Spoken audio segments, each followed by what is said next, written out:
Woman, a very strong woman, and we loved her.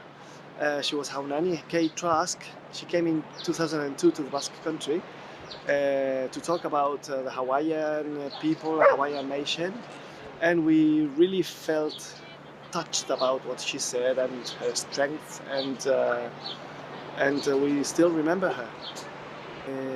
Esan diot, ezagutu genuela hawaiar bat, 2002an etorri zena, Haunani Kate Trask, oso emakume indartsua eta oso mezu baikorrarekin hawaiar herriarengandik eta ikutu gintuen benetan. And we still remember her like if it was yesterday. Hawaiarrak Euskal Herrian ongietorriak dira eta izango dira nahi dutenean etorri. Guk badugu beraiengandik ikasitakoa, olatuak eta maite ditugu eta haiekin gozatzen